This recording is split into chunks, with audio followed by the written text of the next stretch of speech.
Chaque année, comme le veut la tradition, l'église de Jérusalem est en fête. Avec les frères de la custodie de Terre Sainte, la solennité des saints Pierre et Paul a ainsi été célébrée par l'ordination de 4 nouveaux prêtres. Les 23 et 24 juin, la solennité de la naissance de Jean-Baptiste a été célébrée à Ein Karem, près de Jérusalem. Sur les collines verdoyantes d'Ein Karem, des hymnes en araméen résonnent. L'Église catholique syriaque a récemment béni, sur le lieu de naissance du précurseur, Saint Jean-Baptiste, une plaque sur laquelle est gravée la prière Benedictus. Le 22 juin, la 96e assemblée plénière de la Réunion des œuvres d'aide aux églises orientales, ROACO, s'est achevée à Rome par une rencontre avec le pape François.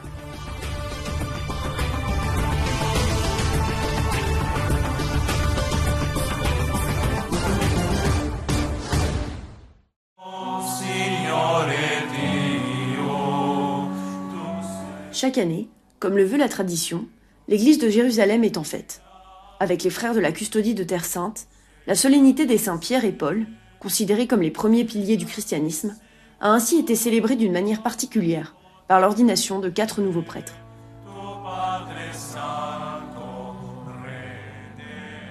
Deux saints fondamentaux, Saint Pierre, le rocher sur lequel Jésus a bâti son église, et Saint Paul, qui, par ses voyages et ses écrits, a été l'apôtre des païens. Selon ce dernier, la foi, qui est une relation et une rencontre personnelle avec le Christ, un choix qui change la vie, doit cependant aussi savoir s'accommoder du rejet, de l'opposition, de l'incompréhension. C'est ce qu'a rappelé sa béatitude Pier Battista Pizzaballa, patriarche de Jérusalem des Latins, lors de l'homélie de la messe solennelle qu'il a présidée. L'apôtre, a poursuivi le patriarche, nous rappelle que la vie chrétienne est et reste une proposition, toujours cordiale et sereine, mais qui exige en même temps fermeté et clarté avec soi-même, avant tout dans sa vie intérieure, mais aussi dans son témoignage aux autres. Saint Paul dit très clairement que la bonne bataille ne consiste pas à utiliser n'importe quelle arme, c'est le terme qu'il utilise, mais celle de la lumière et de la justice. Avec notre témoignage d'amour pour le Christ qui a racheté le monde sans peur, mais aussi avec la clarté que tout chrétien doit avoir, nous sommes appelés à offrir au monde notre beau témoignage de foi. Au début de la célébration, c'est le frère Francesco Patton, custode de Terre Sainte, qui a présenté les futurs prêtres, témoignant qu'il les jugeait dignes d'entrer dans le second degré du sacrement de l'ordre. Une étape importante et fondamentale pour les 4 nouveaux prêtres, tous d'origine africaine, appelés à être des frères, des compagnons de route, des amis, des pères, des maîtres. Le nuove vocazioni sono sempre un bel segno che la Chiesa è viva e penso che vivranno anche il loro servizio. Les nouvelles vocations sont toujours un beau signe que l'Église est vivante. Ces nouveaux prêtres vivront leur service de prêtre franciscain d'une manière particulière parce qu'ils pourront aider les gens précisément grâce à l'expérience qu'ils ont vécue ici et ainsi aimer de plus en plus l'humanité de notre Seigneur Jésus-Christ. Ils seront aussi ceux qui, dans les années à venir, inviteront ce grand continent qu'est l'Afrique, un continent où l'Église grandit, à aimer la Terre Sainte, à venir ici en pèlerinage, à y renouveler leur foi envers le serviteur. Ils sont un grand signe d'espoir et d'avenir. Venire qui in pellegrinaggio e a rinnovare la propria fede qui alle sorgenti. Quindi per me sono un grandissimo segno di speranza e di futuro. À la fin de la messe, c'est le frère Jean Cogba qui a remercié tous ceux ayant participé à la célébration, ainsi que ceux ayant contribué au parcours formatif, personnel et spirituel des nouveaux prêtres. Ces frères emporteront avec eux un grand honneur, la mémoire de cette terre et l'opportunité de la faire connaître, après des années passées à servir dans les lieux du Christ. Mon pays sera heureux d'avoir un prêtre qui vient de Jérusalem. C'est une immense joie que je dois apporter à mon pays.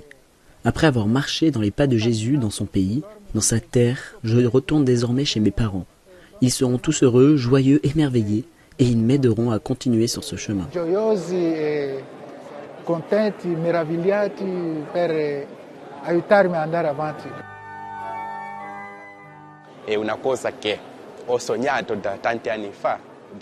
C'est un rêve que j'ai depuis de nombreuses années, depuis mon enfance.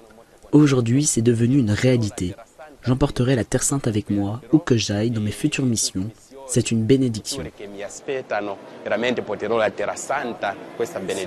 Filii et Spiritus Sancti descendat super vos et maniat semper.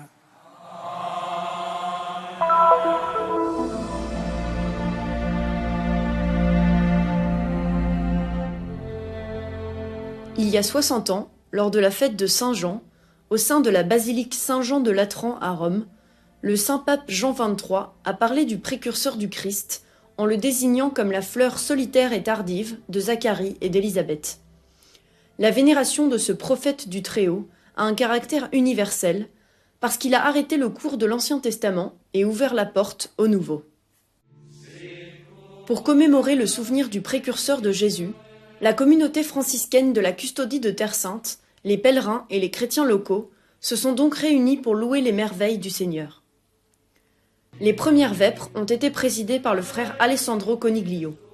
Dans sa réflexion, il a expliqué le lien du saint avec les prophètes de l'Ancien Testament, en commençant par le lien avec le grand prophète Élie, à la fois par son caractère et par l'austérité de ses vêtements, mais aussi par son message, qui appelle à convertir aux fils les cœurs des pères et aux pères les cœurs des fils. Il existe d'autres figures prophétiques. Par exemple, les 3 évangiles synoptiques qui introduisent la figure du Baptiste en utilisant une citation du prophète Isaïe, Isaïe 43, une voix crie « Préparez au désert le chemin de l'Éternel ». Jean, comme le prophète Isaïe, est le grand héros de la consolation pour Israël, celui qui vient annoncer que le Seigneur vient pour racheter son peuple, pour le délivrer de l'exil, en l'occurrence des voies et de l'esclavage du péché, afin de lui donner une nouvelle espérance. Le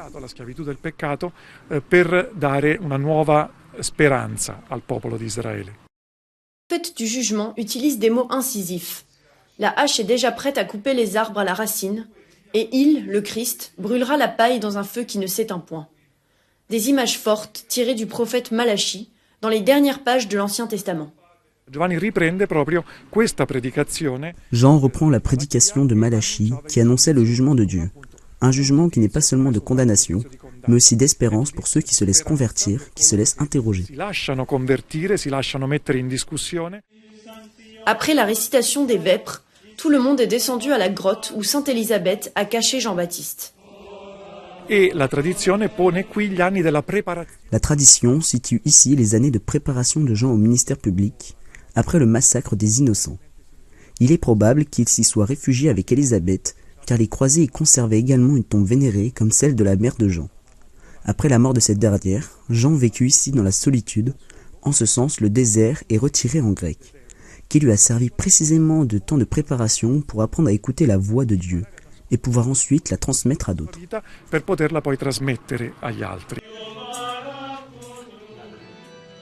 Le 24, en fin d'après-midi, dans l'église construite sur le lieu de la naissance de Jean, une célébration solennelle a eu lieu, présidée par le frère Francesco Patton, custode de Terre Sainte. Dans son homélie, le custode a souligné que Jean-Baptiste nous aidait à réfléchir sur le sens de la vocation, d'un Dieu qui appelle dès le sein maternel, une découverte qui, malgré les difficultés, nous rend heureux. Et que la mission reçue se fait toujours en relation avec Jésus. Il ne faut amener personne à soi, mais toujours montrer le Christ. Le frère Patton a aussi évoqué le pauvre d'Assise, qui avait reçu de sa mère le nom de Jean-Baptiste. Un nom que le père Bernardone a ensuite changé en François, en l'honneur de la ville où il avait trouvé une épouse et un succès financier. Però Francesco rimase sempre legato alla figura di San Giovanni Battista. Mais François est toujours resté attaché à la figure de Saint Jean-Baptiste. Il l'a toujours considéré comme l'exemple de celui qui choisit la pénitence. Il le mentionne également dans ses écrits, dans une lettre adressée à l'ensemble de l'ordre, pour souligner que Jean-Baptiste avait une telle vénération pour le Seigneur Jésus qu'il n'osait même pas toucher sa tête. Nous devons avoir la même vénération pour le Seigneur présent dans l'Eucharistie. Non ha osato neanche toccargli il capo e dice: noi dobbiamo avere la stessa venerazione per il Signore presente nell'Eucaristia. Le Christ présent ici et sur tous les autels du monde. C'est ainsi que saint François adorait. C'est pourquoi Jean-Baptiste nous aide chaque jour lors de la messe à ne regarder que Jésus.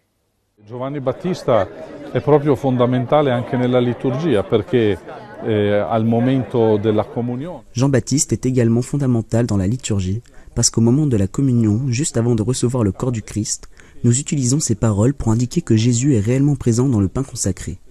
Voici l'agneau de Dieu qui enlève le péché du monde. Alors oui, Jean-Baptiste nous aide aussi chaque jour à recevoir le Seigneur. Giovanni Battista ci aiuta anche quotidianamente a ricevere bene il Signore. À l'issue de la messe, tout le monde s'est rendu en procession à la grotte de la naissance du précurseur de Jésus pour revivre le passage biblique relatant cet événement extraordinaire. Ave Maria, gratia plena. 2 jours de célébration, de dévouement et d'accueil par la communauté franciscaine vivant à Ein Karem.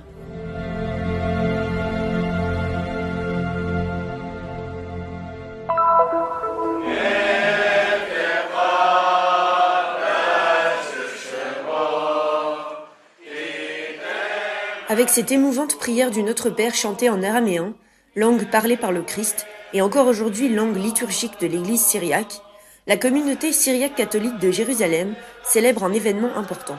En ce jour de fête consacré à la naissance de Saint Jean-Baptiste, la petite communauté de Jérusalem s'est en effet réunie autour de son évêque pour la bénédiction d'une nouvelle plaque sur laquelle est gravée la prière Benedictus en araméen, placée à l'intérieur du sanctuaire dédié à la naissance du précurseur à Ein Karem.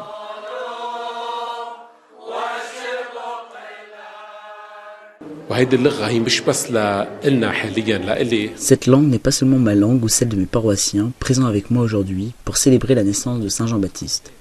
Il ne s'agit pas de notre langue, mais d'une langue de la région, une langue de la culture présente dans ces régions. Alors, espérons et prions pour que chacun puisse redécouvrir cette langue et en reconnaître la valeur.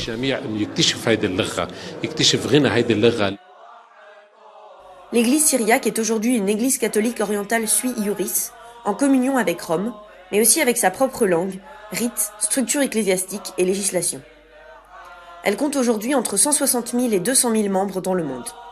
Née à l'origine en Syrie, ses fidèles sont aujourd'hui dispersés, en raison d'une forte émigration, non seulement au Moyen-Orient, mais aussi ailleurs, du Canada jusqu'à l'Australie. Thank God we came here and was very good opportunity. Je remercie Dieu d'être ici. C'est une grande chance d'être là en compagnie de notre évêque. J'en suis très heureuse et je suis très heureuse de pouvoir visiter ce lieu saint. C'est quelque chose de très exaltant. Quelque chose que je ne peux même pas exprimer en fait. Emotional actually to be here with them. Actually, I can't explain it.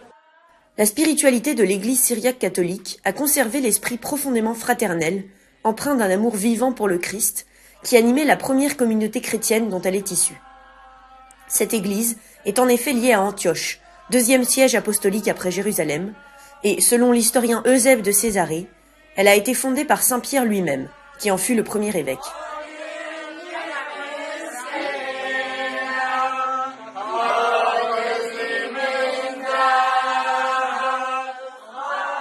À Jérusalem, la communauté compte environ 200 familles.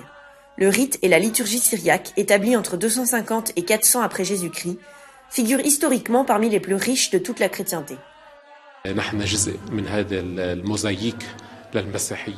Nous faisons partie de la riche mosaïque des chrétiens.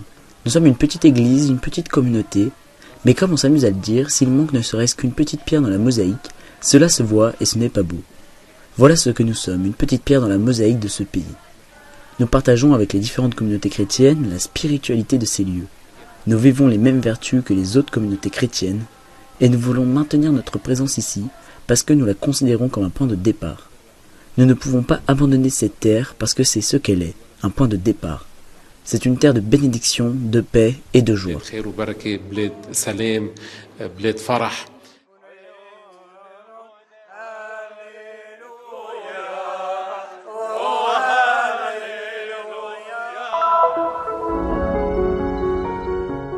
Le 22 juin, la 96e assemblée plénière de la Réunion des œuvres d'aide aux églises orientales, ROACO, s'est achevée à Rome par une rencontre avec le pape François.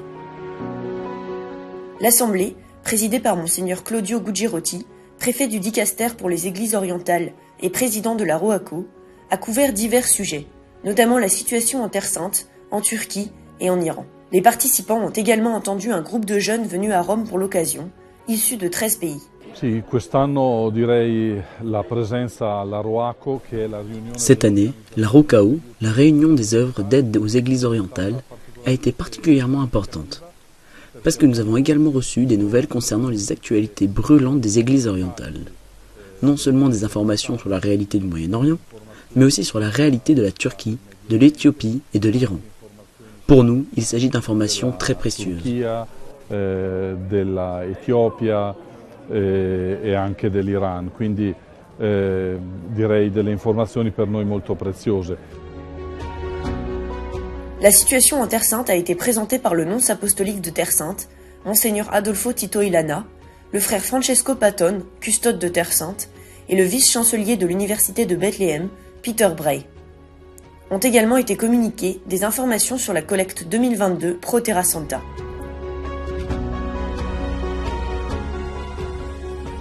Une journée entière a également été consacrée à l'écoute des jeunes. La présence de ces jeunes a été très positive, car ils ont pu développer des réflexions qui nous ont ensuite permis à tous de travailler ensemble dans l'unité. Ce qui m'a frappé le plus chez eux, c'est leur flagrant désir d'être actifs au sein de l'église locale, ainsi que leur désir de voir leur église d'origine et les rites auxquels ils appartiennent en tant que réalité vivante et actuelle, et pas simplement en tant que sorte de musée, de liturgie morte. Non, ils vivent pour des églises vivantes qui malheureusement souffrent terriblement, surtout à cause des guerres et de l'émigration. J'ai vraiment été très frappé par le désir très fort de ces jeunes de ne pas être passifs, d'être actifs au sein de l'église.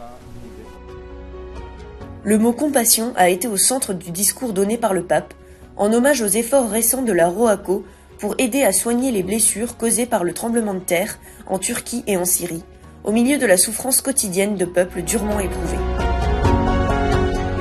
Je vous remercie pour le grand engagement avec lequel vous aidez l'Ukraine à soutenir les personnes déplacées et les réfugiés, a également déclaré le Saint-Père. Le pape François a également rappelé l'exhortation apostolique Ecclesia in Medio Oriente, au sujet de laquelle, 10 ans après sa publication, la ROACO a récemment organisé une grande réunion à Chypre.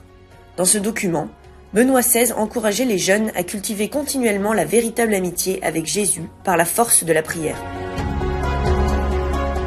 Le custode de Terre Sainte a également rappelé l'importance de l'appel à la solidarité des chrétiens du monde entier.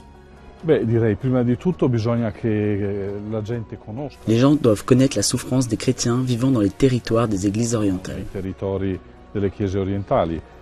Il est tout aussi important pour chacun de trouver des moyens d'exprimer sa proximité par la prière, véritable moment de communion avec ses frères et sœurs qui souffrent dans les pays où l'Église est persécutée.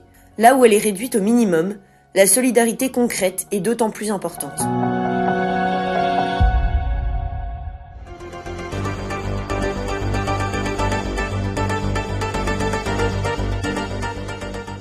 La 9e marche franciscaine en Jordanie, intitulée « Aujourd'hui, tu seras avec moi au paradis », a commencé. 80 jeunes chrétiens se sont ainsi mis en marche.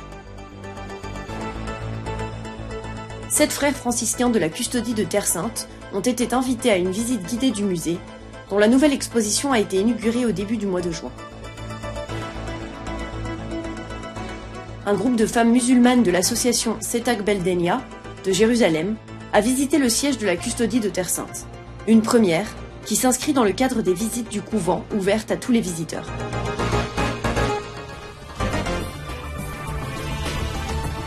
Un geste de solidarité pour soutenir les lieux saints et les besoins des frères sur la terre de Jésus.